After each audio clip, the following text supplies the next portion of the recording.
Question दिया है हमें two metallic spheres of radii 1 centimetre and 3 centimetre are given charges of -1 into 10 की power -2 coulomb and 5 into 10 -2 coulomb respectively.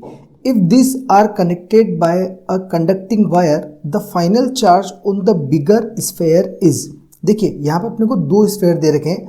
जैसे मान लेते हैं कि पहला जो स्फेयर है हमारे पास में, ये हमारे पास में है और यहाँ पे एक दूसरा स्फेयर है. करेक्ट. अब एक स्फेयर हमारे पास में छोटा है और एक स्फेयर हमारे पास में क्या है, बड़ा है. जो पहले वाला स्फेयर है, पहले वाले का जो स्फेयर है इसका रेडियस मान लेते हैं 3 सेंटीमीटर, अपने को इस तरीके से दे रखा है इन्होंने. और जो दूसरा वाला स्फेयर है वो यहाँ पे हम लोग लिख देते हैं 1 सेंटीमीटर दे रखा है. फर्स्ट ऑफ ऑल ये चीज़ अपने को सेंटीमीटर पे दे रखी है, तो हम लोग सबसे पहले यहाँ पे क्या करते हैं 3 इंटू 10 की पावर -2 मीटर कर लेते हैं. रेडियस को ये R1 मान लेंगे और इसको मान लेंगे R2, जिसको हम लोग बोल देंगे 1 इंटू 10 की पावर -2 मीटर. ठीक है. ये हम लोगों ने डेटा जो अपने को दे रखा था वो हम लोगों ने सबसे पहले लिख ही दिया. अब उसके बाद में इन्होंने और क्या बोला हुआ है कि जो पहला वाला चार्ज है, पहला वाला जो स्फेयर है उसको जो चार्ज दे रखा है वो दे रखा है इन्होंने, यानी कि यहाँ पे जो Q1 है वो है अपने पास में -1 इंटू 10 की पावर -2 कूलम. राइट. यहाँ पे इस वाले पहले वाले स्फेयर के ऊपर इतना चार्ज है. दैट मीन्स इसको लिख देंगे -1 इंटू 10 की पावर -2 कूलम. और जो दूसरा वाला स्फेयर है उसके ऊपर जो चार्ज दे रखा है वो दे रखा है इन्होंने 5 इंटू 10⁻²2 कूलम, यानी कि यहाँ पे हो जाएगा 5 इंटू 10⁻² कूलम. करेक्ट. ये इतना इन्होंने अपने को गिवन है. अब इन्होंने ये बोला है कि अगर इन दोनों स्फेयर्स को हम एक वायर से कनेक्ट कर दें, दैट मीन्स इस तरीके से अगर किसी कंडक्टिंग वायर से आपने कनेक्ट कर दिया तो कनेक्ट करने पर ये हमारे पास में क्या हो जाएगा, कंडक्टिंग वायर हो गया. ठीक है.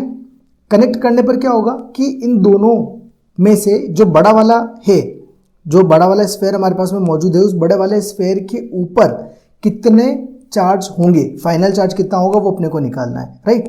तो देखिए अब इसको सॉल्व करते हैं. तो सबसे पहले आपको यहाँ पे ये ध्यान रखना है कि जब भी दो स्फेयर्स को आप कनेक्ट कर दोगे तो पर्टिकुलर मान लेते हैं इनिशियली इसका जो पोटेंशियल है बड़े वाले स्फेयर का वो मान लेते हैं V1 है और दूसरे वाले का जो पोटेंशियल है वो मान लेते हैं V2.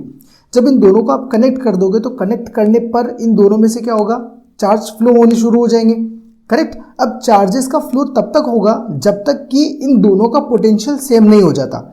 करेक्ट. दोनों का पोटेंशियल सेम हम लोग मान लेते हैं कि जब तक इनका पोटेंशियल V नहीं हो जाता तब तक इनके अंदर क्या होगा, चार्जेस फ्लो होना शुरू होगा, चार्जेस फ्लो होंगे.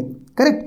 अब जो V है यानी कि इनके बीच का जो कॉमन पोटेंशियल है वो क्या आ जाएगा, यानी कि जब दोनों को कनेक्ट कर दिया तो कनेक्ट करने के बाद में दोनों का जो पोटेंशियल होगा वो कितना हो जाएगा, सेम हो जाएगा. और वो सेम कितना हो रहा है, वो हो रहा है V. अब ये V हम लोग निकालेंगे कैसे, वो निकालने का हमारे पास में फॉर्मूला होता है total charge upon total capacitance.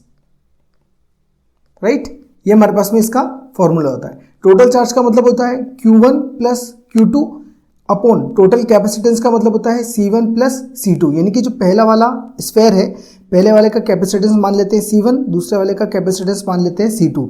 अब देखिए कैपेसिटेंस क्या चीज़ है. कैपेसिटेंस एक स्फेयर है हमारे पास में, स्फेयर का जो कैपेसिटेंस होता है उसका हमारे पास में एक फॉर्मूला होता है. तो सबसे पहले हम लोग अगर पहले चार्ज की बात करें तो देखिए वैल्यू लिखते जाते हैं. जो Q1 है, Q1 की वैल्यू अपने को कितनी दे रखी है, यहाँ पे देखिए ये है -1 इंटू 10⁻²2, फिर प्लस है Q2 की वैल्यू कितनी है हमारे पास में, ये वाली वैल्यू अपने को गिवन है तो ये हो जाएगा 5 इंटू 10⁻² अपॉन में C1 का जो फॉर्मूला होता है हमारे पास में किसी भी एक स्फेयर के लिए, C इक्वल टू होता है हमारे पास में 4πε0r. ये किसी भी स्फेयर के कैपेसिटेंस का फॉर्मूला होता है और ये आपको पता होना चाहिए. राइट. स्फेयर का कैपेसिटेंस कैसे निकालेंगे हम लोग, C equal to 4πε0r. R का मतलब होता है उस पर्टिकुलर स्फेयर की रेडियस. ठीक है. तो यहाँ पे देखिए हम अगर C1 यानी कि पहले वाले स्फेयर के लिए बात करें तो ये हो जाएगा 4πε0r1 लिखेंगे, प्लस दूसरे वाले स्फेयर के लिए बात करेंगे तो 4πε0r2. करेक्ट. अब देखिए इसको अगर अपन वैल्यू लिख के सॉल्व करें तो यहाँ पे क्या हो जाएगा, इसको देखिए यहाँ पे 10 की पावर -2 ऊपर कॉमन आ जाएगा तो क्या बचेगा अंदर, -1 प्लस 5 बचेगा अपॉन में 4πε0 हमारे पास में पूरा कॉमन आ रहा है. इसके बाद में ब्रैकेट में बच जाएगा R1 प्लस R2. तो R1 की जो वैल्यू है हमारे पास में वो है 3 इंटू 10⁻²2, फिर प्लस R2 जो बचेगा उसकी वैल्यू हमारे पास में कितनी है 1 इंटू 10⁻², ये हमारे पास में दोनों वैल्यूज आ गई, करेक्ट। अब देखिए इसको और आगे सॉल्व करें हम लोग तो यहाँ पे क्या हो जाएगा, ऊपर तो एज इट इज रहने देते 10⁻² इंटू यहाँ पे -1 + 5 दोनों मिला के हो जाएगा 4 अपॉन में 4πε0 को एज इट इज रहने दीजिए, और 10⁻² दोनों में से कॉमन है तो 10⁻² भी क्या ले लें आप, कॉमन ले लें, तो अंदर क्या बच जाएगा हमारे पास में 3 + 1, तो जो हो जाएगा हमारे पास में 4, करेक्ट। अब देखिए ये 4 से 4 कैंसिल आउट हो जाएगा, 10⁻² जब ऊपर जाएगा तो 10⁻+2 हो जाएगा और वो उसको कैंसिल आउट कर देगा, तो फाइनली क्या बचेगा 1/4πε0 बचेगा। दैट मीन्स जो कॉमन पोटेंशियल आया हमारे पास में V, वो कितना आ गया 1/4πε0, ये हमारे पास में कॉमन पोटेंशियल आ गया। अब देखिए ये तो आ गया कॉमन पोटेंशियल, हम लोगों ने कॉमन पोटेंशियल निकाला क्यों, क्योंकि हमको निकालना है चार्ज। चार्ज किसके ऊपर निकालना है, बड़े वाले स्फीयर के ऊपर निकालना है। तो देखिए चार्ज निकालने का हमारे पास में जो फॉर्मूला होता है Q = होता है हमारे पास में CV, right, C × V, C का मतलब होता है कैपेसिटेंस और V का मतलब होता है पोटेंशियल। यहाँ पे जो V की वैल्यू है वो है कॉमन पोटेंशियल, मतलब दोनों को कंडक्टिंग वायर से कनेक्ट करने के बाद का जो पोटेंशियल आया है वो है ये V, और C का मतलब होता है कैपेसिटेंस, इस स्फीयर का कैपेसिटेंस। तो कैपेसिटेंस कैसे निकालते हैं हम लोग, कैपेसिटेंस का भी मैंने आपको ऊपर फॉर्मूला बताया था, C = 4πε0R।